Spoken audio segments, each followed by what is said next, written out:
Welcome back to the Project Podcast. I'm your host, Connor Lewis. And today, me and Carter are back. Carter, how you been, man? I've been great.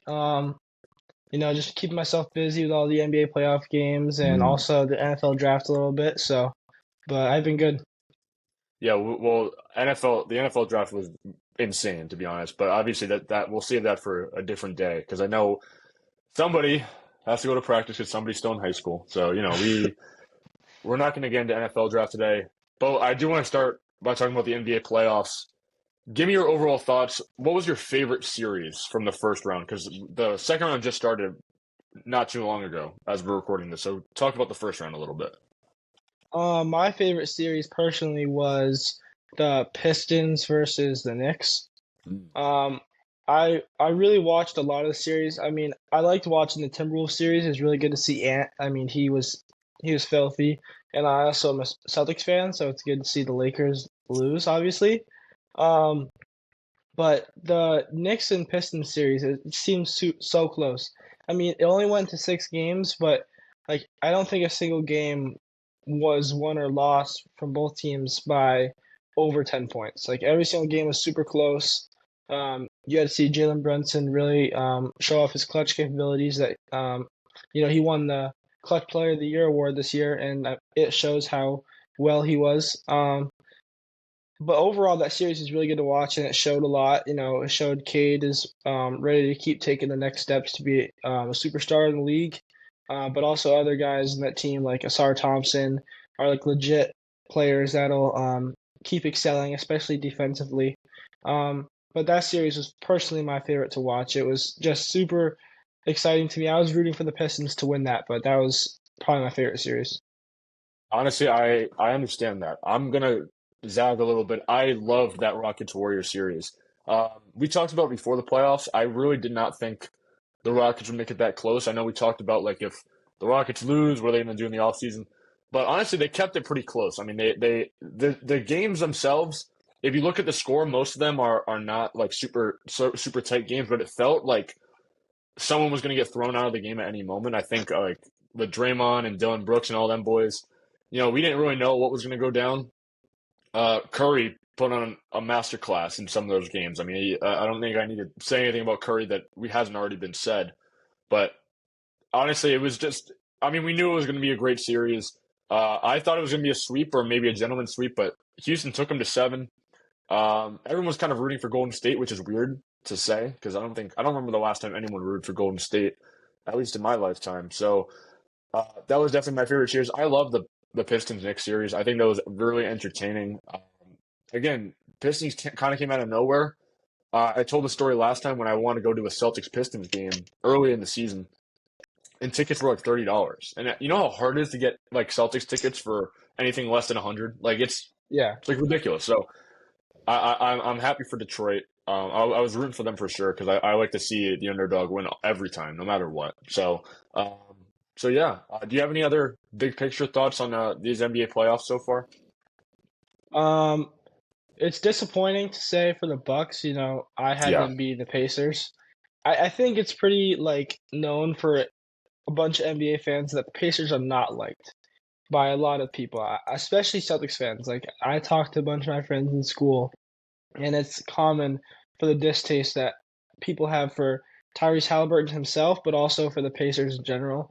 They're just not a very likable team. They got a lot of guys that just aren't very likable, like Aaron Nesmith. I don't like him a lot. He feels like he has something to prove every single time he plays the Celtics, and it's really corny to me, anyways, because he drops stat lines of like 4 points. So it doesn't really matter to me. Like he doesn't matter. But like there's just something about them, the way they carry themselves and how like they play. Like I don't know. I just it's frustrating to see them win, and they just won a game last night. They just took game one against Cleveland, and they're a good team. But at the same time, I mean, they played a hurt Bucks team, and then on top of that, the way they rubbed it in on Giannis with Halliburton's dad, like that's like Yeah. he's a grown man doing that. I feel like it's really disrespectful, especially to someone like Giannis. Like he's come from humble beginnings and he's humble himself now in the NBA. Like it's really disrespectful, especially to walk up right into his face, especially because you saw the way he looked when he did that too. He looked like he was ready to just go right at him.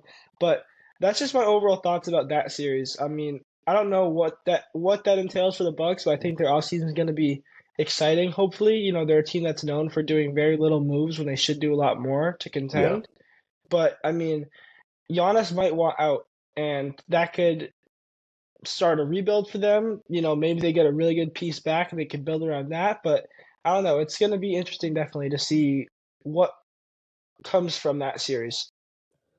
Well, as a if for Boston fans, I don't think you're gonna have to worry about seeing the Pacers in the playoffs again.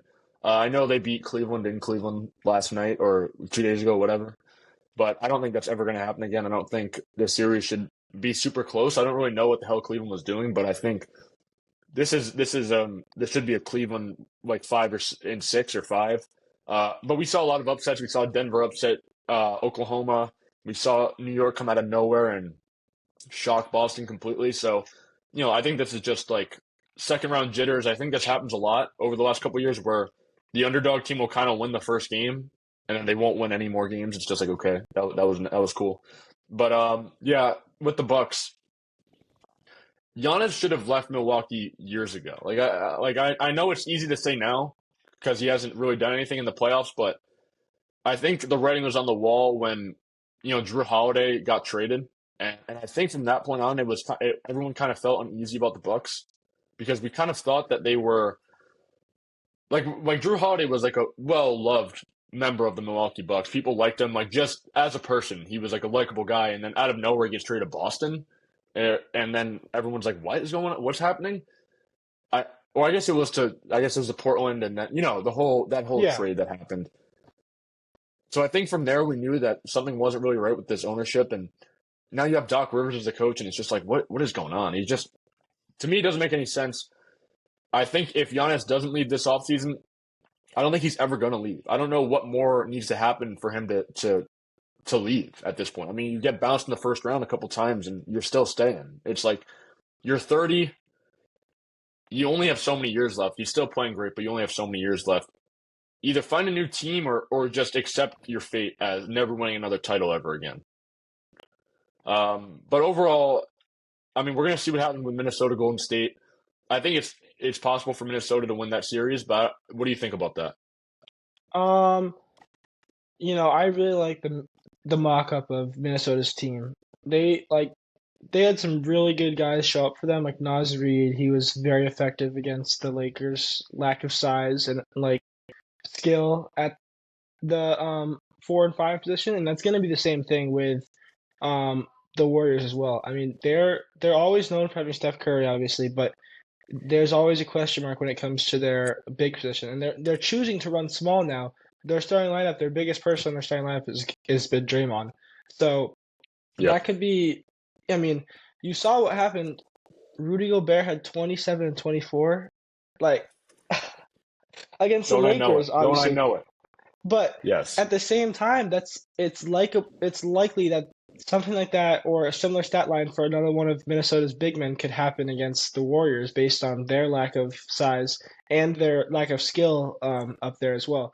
So I think that if Minnesota takes advantage of that, um, they could. I think they could definitely handle the Warriors pretty easily. But it all depends on how Steph Curry shows up. I mean, in the first half of that Game 7 against the Rockets, I think he might have had 3 points.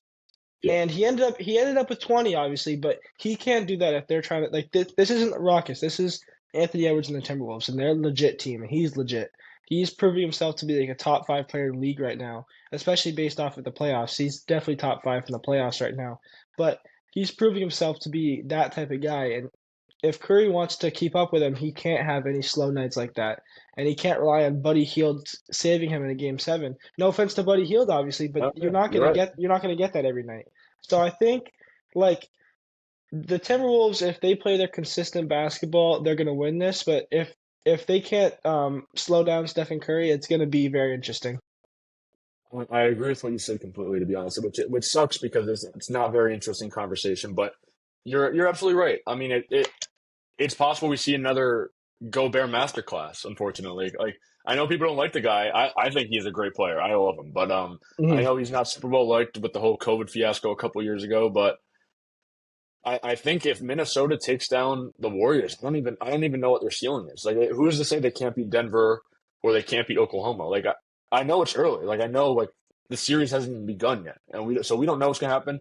By the time Yeah. this comes out, we might be a game or two in the series, depending on whatever. But I think every team that's left in the playoffs right now can get to the finals except Indiana. I think you can easily discount Indiana. Everyone else that's on the table. That doesn't always happen. Like that is not super common for every team in that last 8 group to be like we could envision them in the finals. Last year Hmm. we had kind of the same teams other than Dallas and Golden State were swapped, but Indiana we knew they weren't making it. New York, no one really thought they were going to make it. Cleveland, no one really thought they were going to make it. Now it's like anything's really possible other than Indiana still. But I think that this is a great product the NBA is going with right now. I think that competitiveness is great, but we have yet to see it in the ratings, the TV ratings. And so that will transition us into our next segment. Was that a smooth transition or what? That was a Uh, very smooth transition. Fix the ratings. This is a segment I came up with. Listen, the NBA ratings, television wise, have been decreasing by the year. The Luka Doncic trade helped in the short term, but let's see. But how are the Lakers doing now? I mean that trade to the Lakers was supposed to like change TV ratings. You had a bright young star in LA, and now they're not even in the playoffs. Numbers wise, the NBA is like a step above the MLB and NHL, but they're about 12 steps behind the NFL. March Madness has over 10 million people viewing it this past season, the highest since 2022, and the NBA is not even close. So to start, the plan is we each have 3 ploys to help NBA ratings. The first one is a very obvious idea, an idea that a lot of people are discussing in the NBA space. The second one, something kind of less obvious, but a generally original idea that not many people are talking about. And then third, my favorite, the insane, wacky, outside of the box move that may not make any sense right now. So, Carter, why don't you go ahead and give us your first pretty obvious idea? Okay. Um, this is probably the most talked about change that looks for the NBA, and that's switching up the All-Star game. And Mm. there's just been a lot less buzz around the All-Star game in the past, 10 or so years. I mean, obviously a lot less participation, and that's just a problem, I guess. And I think a way that they could change that is some sort of a World versus NBA game. And I know they do that Oh, like kind of in one of the earlier matches, like they do like a Rising Stars, and they do yep. like the international players versus the players from the U.S. But I think if they did something like that with the All Stars already, like they choose like 14 international players and 14 players from like the U.S., I feel like that'll make it more competitive because you see how competitive the NBA players got when it came to um, the Olympics, and they like the guys who hadn't been playing before decided to play this year, and I feel like that's gonna be a common theme now. I think not only just to have the international versus U.S., but you add a real significant cash prize as well to try and get some of the guys to get more into it. But I mean, the All Star game has become a lost cause. They've tried Yeah, probably like 3 new ideas in the past 5 years, and none of them have hit. I mean, this year it was an okay idea, but realistically, who was watching and who was caring for I didn't. a basketball game that's to 40 points, and the guys weren't even caring about it. But at the same time, it's tough, and there's not a whole lot you can do with. And it's not even necessarily like the higher ups' fault. It's not even like the GMs and all like the people working at like the NBA headquarters' fault coming up with these ideas, because the real problem is the fact that the players don't want to play. And I Mm. think one of like, and you see that with the play-in tournament that they came up with a couple years ago, which was a really smart idea. They added a cash prize for all the players, and I feel like if you can somewhat manage a way to do that, that's significant enough for the All Stars League to want to play, then I feel like that's what they need to do. But it's tough, really, because you're kind of running out of ideas. But at the same time, this is a really common talked about one. But I feel like it also needed to be said. Listen, I have an idea for the All Star game as my second one. So I'm gonna get back to you on All Star game stuff when we get there. But for my first one, it's a pretty obvious one. It's something I'm very uh, open about. It's the marketing of the NBA overall. They're so focused on these old stars, and this is something I'm very passionate about. like giving the Lakers the most nationally televised games is a huge mistake.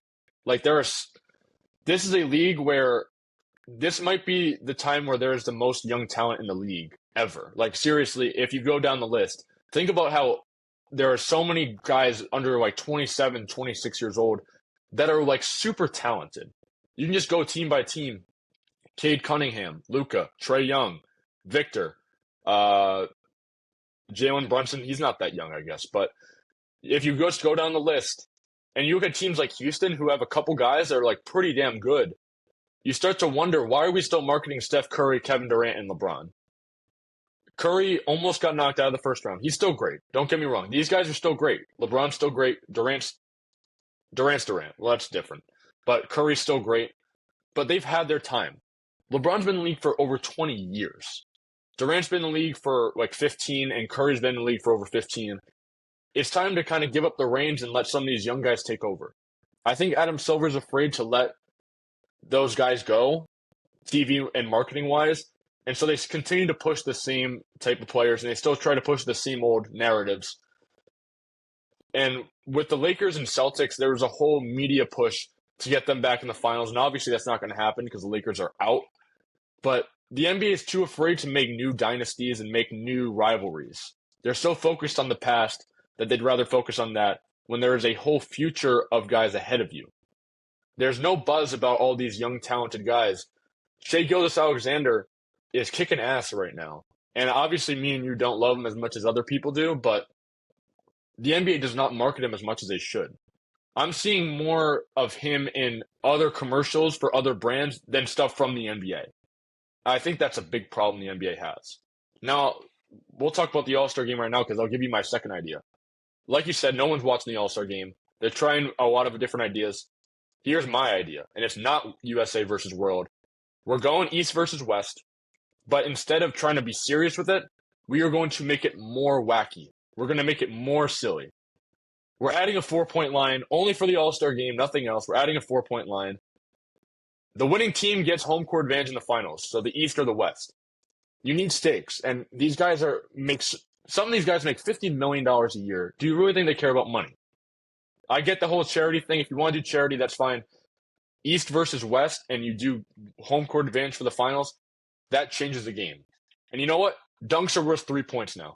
Fuck it. Why not? Let's just do it. Who cares? No one's watching anyway. And you can only make it if you're on a top 8 seed when we reach All-Star break. So you have to be winning. You cannot be putting up 30 points on the 15 seed. Only 10 players are allowed in each team. Also, this is unrelated, but bring back the horse. Bring back horse. They used to do that. They did that for like 2 years. Bring it back. I would watch that. I would actually be interested to see who wins that. So overall, that is my pitch to completely overhaul the All-Star game. Make it insane. Make it silly. Dunks are 3 points. Fuck it. Windmills are 4 points. That's my pitch. I like that a lot, actually. I mean, it's so funny and silly that people would kind of have to watch that. And, people would say that and say, that's such a dumb idea. Well, Yeah, it is. I mean, what else are we gonna do at this point I to get agree. people to watch? So and you were talking about horse and stuff like that. Something that's always been talked about is some sort of a 1v1 tournament, King of I the like Court that or too. something like that. Like Yeah. that'll show like Kyrie will be the best player in the NBA if that's the case. But I think you like gotta go by you could, height. You have to have like a height class because you yeah, can't that have too. Embiid versus Kyrie because That would that's just not be gonna work. unfair. Yeah. But like that's like there's not a whole lot of options left, and the fact that we both talked about the All-Star game and our respective different takes shows Yep. how needed it is to get a revamp of how it plays out. So, it's tough to say what they can do because it's not their fault. The people who have the ideas for the All-Star game, it's the players' fault, and they don't feel like it matters enough to them because they want to stay healthy and don't want to risk any injuries, but same time, it's their money, it's their jobs that are on the line when it comes to how much they make based on ratings. So they have to take that into account as well when it comes to they don't want to play. And that can start catching up to them when it comes to their contracts being a lot less in salary wise. But with that being said, I'll pivot to my second take, and mine is some sort of an expansion. And expansions are tough because people are like, "Yo, we can throw a team out in like a country way far away," and they don't realize how difficult that is for teams to Yeah, travel to. Because I mean, you're right. it's gonna be like if you throw a team in Hawaii, it's gonna be like a 12-hour flight to Boston if they want to play. Yep. So some like if you can find like some other cities in the US that can work, that'd be sick. I mean, I just kind of said something bad about Hawaii, but if for some reason you wanted to do Hawaii as well, like you kind of just got to test the waters out there because there are certain areas, certain teams that have not only had no success but also are in bad cities in general based on the attendance. Like, I mean, you could. I think what they should do if they did an expansion was take away two teams and add two teams to replace Yeah, them. I And I agree. think like one of the teams you could take away is Charlotte. I Mm, mean, realistically, they don't have a whole lot of previous success. Their ticket ratings and their ticket prices are so low right now, and that's also for all the sports they have. Like you see the Panthers as well. Um, one of my friends actually used to go to college down there, and he went to a Panthers game for I think $9. So take that as you will. And I talked about one team they could take away. One team they could fill in with is the Seattle Supersonics. I mean, yeah. you've seen the success that team's had. I mean, you replace them with OKC, who also has had some pretty good success. Um, but teams are always looking for Seattle to come back. Whenever it comes to an expansion, I always see videos of guys talking about like, oh, what 8 players would you keep in an expansion thing? And the team is that they'd always put the new players on is always Seattle, and that's for a Yep. reason. It's because that's who they want to see come back. And I feel like it's pretty easy to get your ratings up if you are really adamant about getting rid of two teams, and then you could probably fill in two new spots pretty easily as well. I completely agree with what you're saying. I didn't even think to do expansion, but I thought that that might be too obvious. The other team you take away, New Orleans. Hmm. They've done literally nothing. I mean, Zion was supposed to be their big ticket into being relevant, and that didn't work. I mean, they made the playoffs twice and then they got bounced. I think Yeah. you take. I'm fine with taking away Charlotte too. I mean, I didn't even think of Charlotte. I thought of New Orleans first because they've seen no success. I don't even think they've gotten past the second round ever in their whole existence. So I'm fine with that, and I agree with you about the Hawaii thing. I think Seattle's a good idea. I do. I like that idea a lot. If I had to add another team, I don't think it's a terrible idea to consider another Canada team. Toronto's a Hmm. very small part of Canada. I don't think people understand that Canada's a really big country. So Vancouver is the opposite side of Canada. I know it didn't work the first time, but I think the NBA is at a spot where they can reasonably do it. And if not, then I don't know. I don't know what you do. I know they moved from Vancouver to Memphis, but I think there's something there if you consider another maybe you do Quebec or something. Like, I don't know. Like I don't know much about Canada, but I do know it's a big country. So I actually really like that idea. Because you don't need to just expand to more teams, but you have a lot of teams that are just failing. And I think New Orleans and Charlotte are the worst of the worst. I think so. I think it's hard to get worse than that. But I can't believe Hornets tickets or Panthers tickets $9. That's probably not too far off from Hornets though. Honestly, it's probably around the same. I'm gonna give you my third, and it's something that it came to me the other day. About 2 weeks ago, I was shopping at like an outlet mall. I went to the Adidas store. I picked up a Messi jersey because he's playing against at Gillette in July. I'm thinking about going, and I thought about it, and I'm like, I've seen a lot of people wear soccer jerseys just in public, just walking around. Why doesn't the NBA do that? Now, my pitch is pay major celebrities, and I'm not talking about like normal celebrities. I'm talking about like the big names, Taylor Swift, Timothy Chalamet, people with really big followings. Pay them to wear NBA jerseys in public, just walking around the street. Now, I know that sounds like pretty simple, but you also have to make these jerseys look cool. A lot of the jerseys that the NBA teams have, either they're pretty basic or they're just ugly. Like Boston's alternates, the weird whatever they got going on there, atrocious. They've had some cool ones in the past. I know you know. I know you know they've Yeah, had for some really sure, for sick sure. ones. Get something like that and pay these celebrities from these cities to wear them around. You know how cool it would be to watch your favorite New York celebrity just wearing like a cool new Knicks jersey? Everyone's like, wow, maybe I should check out the Knicks. You know, I know the Knicks are a really big team, but think back to the 80s and 90s. It was pretty common to see someone wearing a Larry Bird jersey or a Magic jersey or a Michael Jordan or Patrick Ewing jersey. You could see that just walking around the street. You ask anybody who was alive in the 80s or 90s, they'll tell you that they saw people like that. People were just wearing jerseys. You don't really see that anymore except for soccer. Sometimes you see maybe a little kid wearing an NBA jersey, that's fine. But you're seeing a lot of teenagers and young adults wearing soccer jerseys. I know, because I'm wearing my Messi jersey just casually. It's not like I have to wear it for some big event or I have to wear it when I'm watching the game. I'm just walking around outside, going to class, and I'm wearing my Messi jersey, and it's cool. It looks cool. It's sleek. It's a nice color.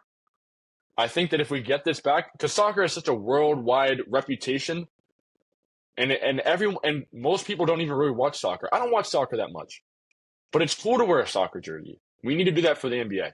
That's my pitch. I like that a lot, actually. And I think one way that you could really do that with the new jerseys is also kind of um, the individual teams can kind of bring back some of their old jerseys. Like it's Yes. common for like kids nowadays to be back in like it's pretty well known that vintage clothing is kind of back in it and people are looking to wear those. So if you Hmm. bring back like a sick old Allen Iverson jersey for like the Philadelphia 76ers, like that's gonna sell out. And that's like a really good idea. And it's tough because, soccer jerseys, they're in a form of like a t-shirt, a normal t-shirt. And NBA Right. jerseys are like their own unique thing, but the best way to make them, more accessible or more appropriate for people to wear and wanted to be worn is to, like you said, have celebrities wear them. So it's kind of like a looked upon thing. So I like that a lot. Oh, listen, I don't know. Obviously, you're in high school still, so I don't know like what if this is common or not. But there are definitely like frat parties where people just wear jerseys.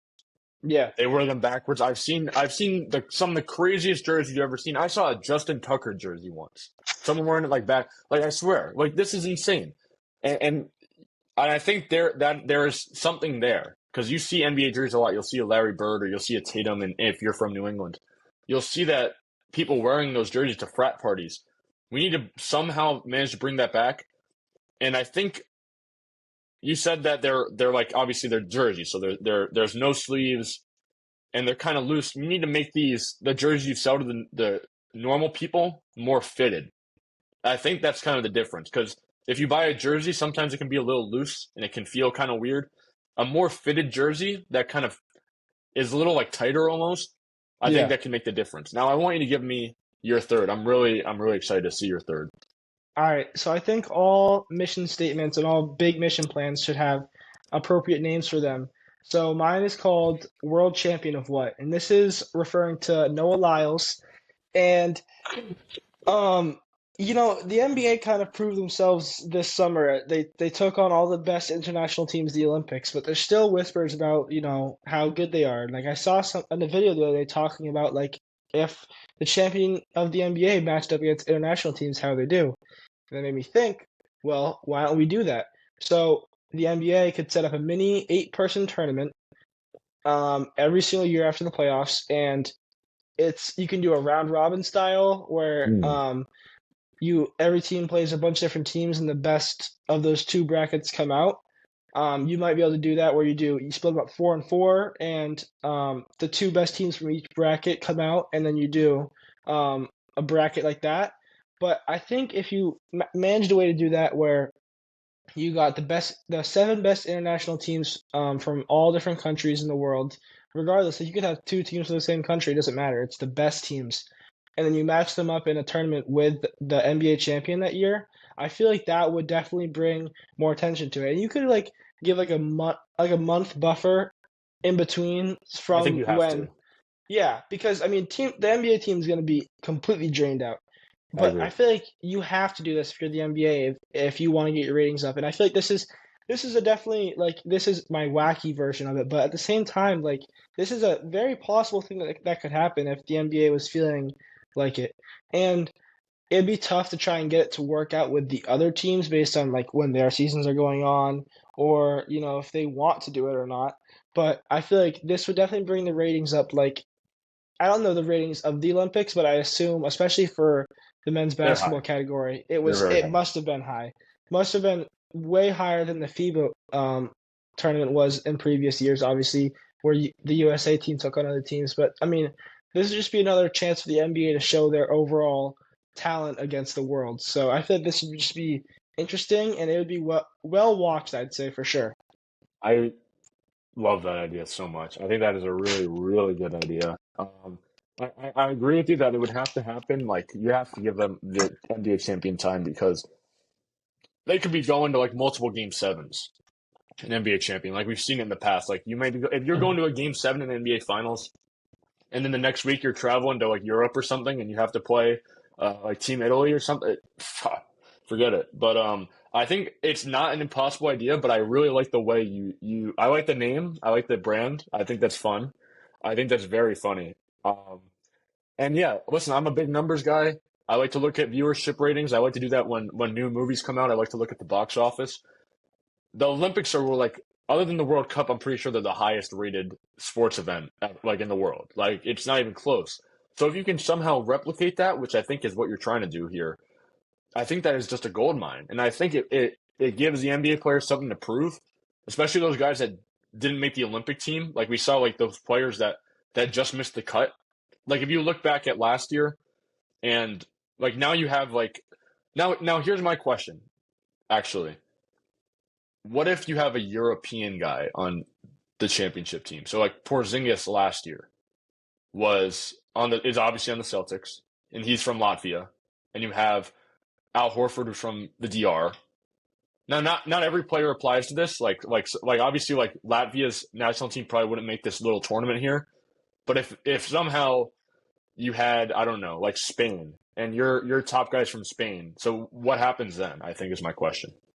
I think what you kind of have to do is just say too bad, I guess, and you kind of Mm. just have to be more like, I mean, they're on this NBA team, so and like it doesn't even have to be like the country's national team. It could be like China obviously has a bunch of different basketball leagues there. It could be like one of the best basketball league teams from their respective league. Oh, okay. I So see I what you mean. think yeah, so I mean you could definitely throw like a national team in there as well if you wanted to, but it's more of just like a really rough draft idea just to kind of like show the NBA against national competition again.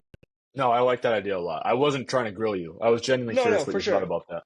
But it reminds me, I was reading Red Auerbach's autobiography. And back in the 60s, before the NBA was like a major thing, Red Auerbach and a bunch of NBA stars like Bill Russell, Oscar Robertson, all them, they'd travel across Europe and they'd hold basketball camps for younger European people. And then they'd play against teams from that country. Like they play in against those like a team like a basketball league in Germany, they'd play against like the best team, and obviously the NBA guys would crush them because you got like eight like all-star level players, and they win by 50 every time, and it just reminded me of that when I because I read that book a couple days ago, a very good book by the way, but it reminded me of that a lot because I think there'd be a similar result. I think if like you bring the Celtics into China or something, I think I no offense to the Chinese basketball league, but listen, Tatum's giving you 40, pal. So why don't you guys gotta pack that shit up. But um, do you have any other thoughts I really like your takes, honestly. I like your ideas. I think there's something there, especially with that last one. I think that's really sick. Do you have any last thoughts? No, I mean, I just think that one of those six ideas we I think everybody would hope to see play out well for the NBA. I agree. Listen, we're gonna do another draft. We're doing the NBA MVP draft. So each of us have to take six players: point guard, shooting guard, small forward, power forward, center, six man, and they all must have won an MVP. So a full roster would look like 2001 Allen Iverson, 1998 Jordan, 2013 LeBron, 2004 Garnett, 2000 Shaq. That's an example. Once a player is taken, a duplicate of the same season cannot be taken. So if 2013 LeBron gets drafted, all other versions of LeBron are off the table. Positions are flexible, so you can play LeBron at point guard or center if you want. Only MVP seasons are to be applied, obviously, and any season is available since the MVP was introduced in 1956. So you're working with like what 70 years of basketball. Yeah. So I'm gonna let you take the first pick here. Honestly, I'm gonna be nice. I'm gonna let you do it. So with your first pick, tell us who you got. I'll take my GOAT, Michael Jordan with his 97-98 season. Oh, He okay. averaged 35, 5, and 6, and 3.2 steals to go along with that as well. But, he's known as that season alone is one of the best MVP seasons that someone's had. And that was the completion of their second three-peat. So, Mhm. I mean, it just goes to show like how successful their team was, but also how successful he was as a player. So that's just my clear-cut number one pick. So that takes Jordan off my board, which sucks. But obviously, I have to counter with this. 2013 LeBron averaged Mm. 27, 8, and 7, 56 from the field, 40% from three, 75% from the free throw line. Defensive player of the year caliber level player. Like he was probably a top 5, top 3 defender, maybe. Uh, I would argue, you could argue that was the best like single season ever. Miami wins 66 games. This is the most complete version of LeBron, if you ask me. I don't know if it is the best offensively, but I think this is on the defensive side. This is the best he ever was. And again, Miami wins 66 games. They won the title. LeBron wins the second title. You could argue like 2010 was maybe a better offensive season as if you look at the numbers. But I think just if in an overall sense, I think this is just clear cut. So I'm taking 2013 LeBron with my first pick.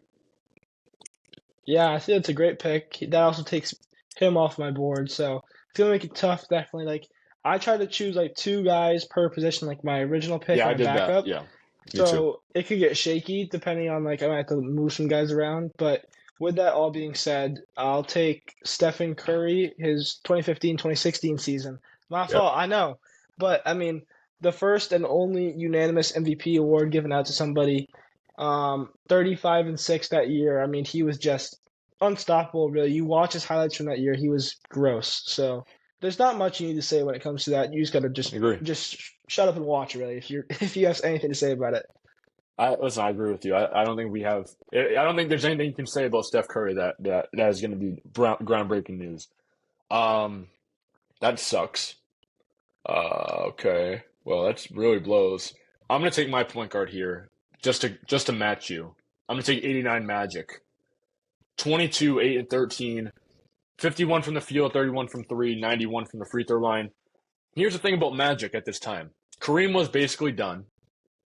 Magic kind of stole this MVP from Jordan, honestly, but Jordan ended up getting 5, so it's okay. But Magic really had to rely on guys like Byron Scott and James Worthy, who were taking like almost 20 shots a game. So not only was Magic having to score more, he was also having to play defense more because their center was Michael Thompson, who wasn't a very good big man, and then Vlade Divac was their backup. So Magic took on a bigger role defensively and rebounding wise. I think this is one of his best rebounding years. He was getting offensive rebounds. He was much more physical. He was like 30, but it felt like he was still like in his early 20s, just how athletic he was. Again, it's Magic. There's not much I can say about Magic that hasn't already been said, so I'm taking Magic, and he's my point guard. Yeah, I mean that's a great counter. Two best point guards of all time, Yeah. pretty easily. There's no argument really to that. But with that being said, I'm gonna lock up my four-man most likely in Kareem with his Oh, 71-72 season, that's average what yeah. 35, 16, and 4. Um, so just I mean, great season, 35 and 16. There's not much you like that speaks for itself, obviously. Yeah. But I mean, he's a great player to have, especially with the structure of my team. I got two sharpshooters. Well, a sharpshooter with Curry, but also an all-around scorer with Jordan. So Kareem will just be able to get all the boards down low, and I mean, he's my four-man. So I'm looking to go Oh. depend. So my five-man could be, I don't know. It just depends on how everything plays out, but on my structure of my team, I think best teams of all time always have good big men, so that's good to solidify him already. That's really interesting running him at the 4 because that tells me that you're gonna go big with you're gonna go real big with your big man because Kareem's already pretty fucking tall. He's like 7'2". So Yeah. I'm gonna take my center, and it is 1968 Wilt Chamberlain. Listen, probably not his high. It's not his highest scoring season, but he averaged 25, 24 rebounds, 8 assists. He led the league in assists, by the way. He's a center. No center's ever done that. Still, shot almost 60% from the field. And not, again, another guy where it's like, what do you even say about Wilt that hasn't already been said? A million books, a million documentaries have been made about this guy. He was larger than life, like not even just as a basketball player, but just as a person. I mean, he holds the infamous record of what, like 10,000 women slept with. I don't even know if that's ever going to be broken. Like that is, I think that's the most impressive record of all. Who was that girl that slept with like 100 guys in a day or something? Oh Like no, I don't even know, but I've heard about that. so I don't like that's the only person I think could chase him down, but I think he's got it. I think he's just listen, all really inappropriate comments aside, he acted in movies. He almost fought Muhammad Ali. I'm taking him not only for his physical prowess and his basketball ability, but just the energy he'll bring to a locker room filled with a lot of alpha dogs. Wilt's definitely an alpha dog, but he's going to make it feel a little lighter if you have LeBron and Magic going at each other's necks. So I'm taking Wilt as my 5. Yeah, I mean that's great. But to counter, I'm gonna go with 1999 2000 Shaq. Oh, I know, and okay. he might not be taller than Kareem, but he's bigger. And Oh, yeah. this season he averaged 29, 13 to go along with 3 blocks. And I'm just trying to have dominance down low, and I feel like I got that right now. It's tough to stop Wilt, and I almost took Wilt as well. I had his actually his 59 and 60 season Yeah, where it's he good. averaged 38, 24, and 3. Yeah. I mean, Still filthy. regardless of the fact, I mean, I got a good guy with Shaq and Kareem to go together. It's a good 1-2 punch for sure. But I mean, I feel like I don't know. It's gonna be tough to match up with your team, but it all depends on who you take in these next couple picks. Well, now that you kind of forced my hand to take someone bigger as my 4. Just because Kareem is such a big guy and Shaq is such a big guy, they're both over 7 feet tall. So, but I took 68 Wilt purposefully because Magic, LeBron, and Wilt are all arguably the best passers at their position. So you have so much ball movement and so much great offense that it doesn't even really matter who you take because you could take a bunch of guys for my shooting guard power forward 6-man that don't pass super well because you just have so much offense already made. Now, with that being said, this is tough because I have my 2 power forwards on the table still. But, this is hard actually. I'm going to take Kevin Garnett from 2004. Now, it was between that and Tim Duncan, but I'm just going to go Garnett because I had him first. Garnett, 24, 14, 5, 50% from the field, 80% from the free throw line. Probably the best defender in the league at the time. He didn't win Defensive Player of the Year, but he's probably the best defender. This is when he finally got a good team, so he started winning. I think they probably won like 60 games or something close to it. He could pretty much do anything. I mean, he's like 7 feet tall and can pretty much do everything except shoot threes. But in 2004, you didn't really need to when you're a big man like that.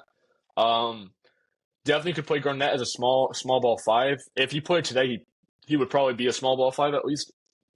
But again, every post move in the bag possible. Could score pretty much any way he wanted on anybody. Could pass a little bit and defend pretty much anybody. So that Kareem Garnett matchup is going to be interesting. Obviously, Kareem's a bigger guy. I think Garnett, I would probably assume, is stronger, but Kareem is a little bit taller. So how that skyhook goes, I don't know. But I would say maybe Shaq is. I have Garnett match up on Shaq, I think, and then Wilt on Kareem. But that is my 4th pick. So it's back to you. It gets interesting from here. I'm gonna save my 6-man definitely for my last. Oh, yes. But I don't know. It depends on I'm kind of trying to think of the structure of my team and what I really need. Mm-hmm. I think to go with all the defense that I have, I'm just gonna go with another bona fide scorer, and I'm gonna take 2013, 2014 KD. 32, 7, and 5 this year. It was between him and Kobe. I mean, Kobe obviously, you get the scoring a lot from him, but less ball movement obviously from Kobe than there is with KD. Yeah. So I mean, KD is well known as top three scorer of all time, especially in my opinion. So I think he's just gonna fit in well with my team. There's a lot of defense all around between Jordan, Shaq, Kareem, but then you got two excellent all-time scorers with Curry and KD. And I think this season he was just an absolute killer. So I don't know. I think that's just a pretty solid pick for my team. So your lineup, I just want to make sure I got this right. Curry, Jordan, Durant, Kareem, Shaq, and then we're waiting the Yes. sixth. Okay, I'm just making sure I got that right.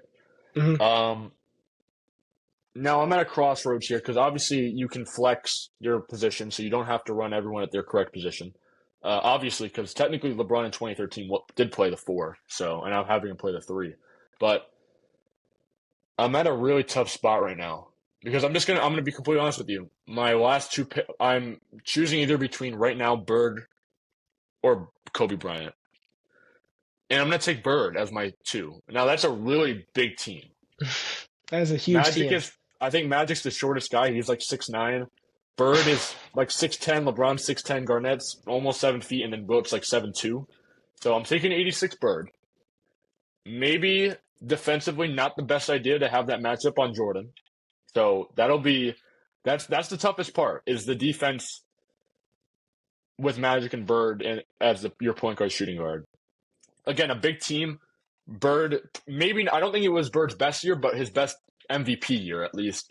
26, 10, and 7, basically 50, 40, 90. He was a little bit short of 50%, but basically 50, 40, 90. But this is when he really started to take threes. He led the league in like three-pointers made this season, which wasn't that much, but at the time it was considered a lot. Celtics won 67 games. This is the legendary 86 Celtics. Like these are the Celtics that Boston fans will always remember. Like if you're 50 years old and you live in Boston, you definitely remember this team really well. I don't need to explain why they're important, but Bird can play off the ball, especially with a lot of guys that need the ball. Like Magic and LeBron are not either really great off-ball guys, so Bird can kind of take that stress off. And Bird can still play some defense. I don't think he was the same defender he was like 5 years previous, but he's still lengthy. He can still get steals. He might get you a block. So I feel pretty safe with Bird at my two. So my lineup right now is Magic, Bird, LeBron, Garnett, and Wilt. So give us your six man. Um, Round my team out, I'm just gonna take a guy that I think is just gonna give your taller guards hell, and I think I'm gonna take 2000, 2001 Allen Iverson. Um, That's a good pick. I'm sorry. I didn't think you were gonna go there. 31, 3 and 4 for him, and obviously my team doesn't match up well with size, especially when it comes to my backcourt. But um, I just think that I'm banking on the fact that my guys are just going to be able to out athletic and just run you guys off the court. And I think Allen Iverson, if we need to slow it down, just give the ball to him. I mean, if he has like Larry Bird matched up on him, Larry Bird is gonna have a really tough time, and you have to make some sort of switch Oh, there. But yeah. I feel like there's no good matchup unless depending on who your six man is right now that can guard someone like Allen Iverson. Obviously, he's way shorter than everybody else, but at the same time, if he can just do a bunch of his dribble moves and get by somebody and then make something happen from there and pull someone out, one of your big men, and then drop it down low to one of my other big men, I feel like I don't know, it's just gonna be like I'm tempted to throw this into like a 2K game to see how it plays out. But It's not a bad idea. Here's my thing with your team, my problem with your team. I think it's obviously a really talented team. I mean, they're all MVPs. The spacing with Shaq and Kareem might get a little weird. Kareem can hit the mid range, but it's not exactly his strongest suit. And then Shaq obviously can't shoot beyond like 5 feet of the rim. So I think that is where my team would probably take the advantage because we can mhm. space a lot better. I mean, obviously Bird and LeBron are not or like at least LeBron and Garnett are not great shooters at this point, but I think there's something there. And I'm gonna kill my spacing here, but I'm gonna continue with the going big lineup here, and I'm taking Giannis as my sixth man from 2020.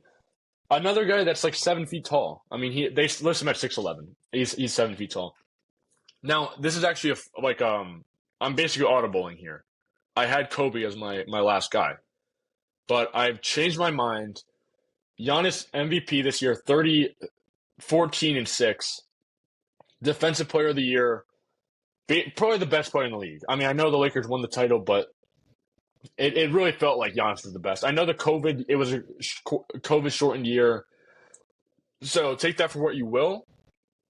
But Giannis can play any position, really. I mean, he played point guard at one point in his career. His third year, he actually played point guard. He's listed as point guard. Play the two if he really wants, but obviously he's not going to shoot that well. He can play the three, play the four. He can even play the five if you want. I mean, you're getting a guy that's as versatile as they come. And then defensively, he's going to give your team hell. Because if he's playing the three and you have Garnett and Wilt in the same lineup, literally nobody's scoring at the rim. You might hit jumpers all night and day. That's great. But if you try to get anywhere near the rim, someone's blocking it. I don't know who, but somebody will find the ball. And I think that's why I'm going to take Giannis here. Obviously, maybe like offensively, not the best fit. But in my opinion, if your defense is good, you can create fast breaks and you're going to score every time. And I think when you have Magic in your starting five, a fast break is guaranteed. So I am going to take Giannis with my last pick. Yeah, I think your size is just going to be really hard to deal with. But I think offensively, I like my team a lot more in general, just like who can score better. But I think he has actually to give us a lot of problems with how tall and, big you guys are. So, but, to round it out, I feel like that'd just be such an interesting game to see. So we're going to leave this up to the viewers. Obviously, there's going to be a poll when this comes out. I'll probably put it up like 24 hours after the episode comes out, so people have time to watch. Now, to end this out, I know you're on a tight schedule, so we're going to make this quick. I want to get this segment out there before it dies. Gorilla versus 100 Men. So we put together a lineup. We each have a lineup, not of 100 people because that would take all day. But I have 1, 2, 3, 4, 5, and then I have an honorable mention. So give me your 5 people. We're not going to go one by one. I think that'll take too long. So give me your 5, and then I'm going to give you my 5. All right. First, I have Francis Ngannou. Okay. To go with that, a specific one, Giannis when he's disrespected. Draymond Green, Myles Garrett, and then you know what? I'm gonna throw myself in there. Yes. Just for the aspect that I think my strategy when it comes to it, I trust myself. Like obviously, I'm not going in there to throw haymakers against the gorilla. I mean, I don't mind doing it, but at the same time, like I feel like I can direct my squad to like do it as well as we can. I think it's gonna be tough regardless of the fact. I mean, but I'm throwing like Francis Ngannou is. I mean, he's one of the biggest men and biggest boxers there is right now, and he's also had a lot of MMA experience as well. So, but He's 6'4", 260, by the way. Just want to say that. So I kind of went really sports heavy with a bunch of my guys. So, but I don't know. I feel like throwing myself in there. Like you kind of have to. If, like, fuck yeah. What's on the line? I mean, I want to be in there. So I agree with you. So I have Dwayne Johnson because I just think he's a big dude. I just think he is like a strong guy. I don't like him as an actor, but I think you put him against a gorilla. I think he might come out on top alone. I have Mark Henry. I have Giannis as well. I put Isaiah Stewart in my lineup. Dude, Isaiah Stewart, he doesn't even care that it's a gorilla. That is the best part about him. Like, he would not care. I put myself, and then my honorable mention is Draymond Green, and I have in parentheses, will probably kick the gorilla in the balls. So I don't know if gorillas have balls. I'm not 100% sure. I didn't really look that up because I don't want to see that. So I'd rather not find out if they have testicles or not. But I just think Draymond, just as my backup, just in case someone's sick that day. I just think that's a smart decision.